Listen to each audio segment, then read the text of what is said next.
യേശുക്രിസ്തുവിൻ്റെ അടിപ്പണരുകളാൽ നമുക്ക് സൗഖ്യം വന്നിരിക്കുന്നു. ദൈവത്തിൻ്റെ മാറ്റമില്ലാത്ത ജീവനുള്ള വചനം ശ്രദ്ധിക്കുന്ന പ്രിയപ്പെട്ടവരെ, നിങ്ങളുടെ ശരീരത്തിൽ നിങ്ങളെ തളർത്തുന്ന രോഗാത്മാവിന് ശക്തിയുണ്ട്. അതുകൊണ്ടാണ് നിങ്ങൾ തളരുന്നത്. നിങ്ങളുടെ ശരീരം ക്ഷീണിക്കാൻ കാരണം ആ രോഗത്തിൻ്റെ ശക്തിയാണ്.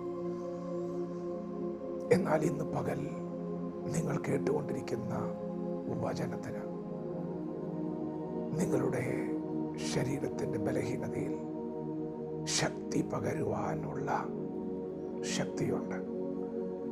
ദൈവത്തിൻ്റെ വചനത്തിന് നിങ്ങളെ ജീവിപ്പിക്കുവാനുള്ള ശക്തിയുണ്ട്.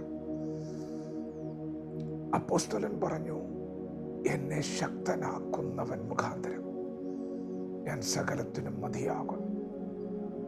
അതേ പ്രിയപ്പെട്ടവരെ, നിങ്ങളെ ഇന്ന് പകൽ തളർത്തുന്ന രോഗാത്മാവിനെ കീഴടക്കുവാനുള്ള ശക്തി നിങ്ങൾ കേട്ടുകൊണ്ടിരിക്കുന്ന വചനത്തിനുണ്ട്. നമ്മുടെ രോഗങ്ങളെ മുഴുവനും യേശു വഹിച്ചെങ്കിൽ, അത് നിങ്ങൾ വിശ്വസിക്കുന്നുണ്ടെങ്കിൽ,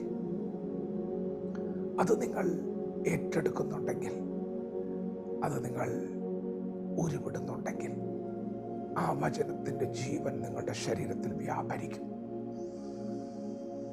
സകല രോഗങ്ങളെയും അവൻ വഹിച്ചു. രോഗാത്മാവിനെ അവൻ കീഴടക്കി. വാഴ്ചകളെയും അധികാരങ്ങളെയും ആയുധവർഗം വെപ്പിച്ചു.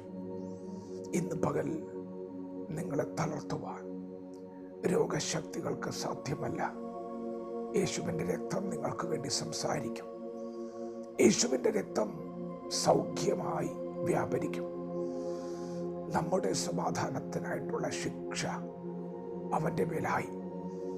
ഇന്ന് പകൽ നിങ്ങൾക്ക് സമാധാനമുണ്ട്. അത് യേശു തൻ്റെ രക്തത്താൽ നമുക്ക് നൽകിയതാണ്, വില കൊടുത്തു വാങ്ങി തന്നതാണ്. അതുകൊണ്ട് ഇന്ന് പകൽ നിങ്ങൾ ഇപ്പോൾ തളർന്നിരിക്കുന്നുവെങ്കിലും നിങ്ങൾ വിശ്വസിച്ചിരിക്കുന്ന ഈ വചനത്തിൻ്റെ ശക്തിയാൽ നിങ്ങളുടെ മേൽ ഇന്ന് പകൽ ജീവൻ വ്യാപരിക്കുകയാണ്. നിങ്ങളുടെ ശരീരത്തിന്മേൽ ദൈവശക്തി പുറപ്പെടുകയാണ്.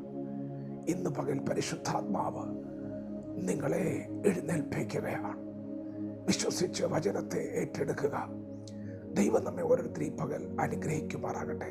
ആമേൻ.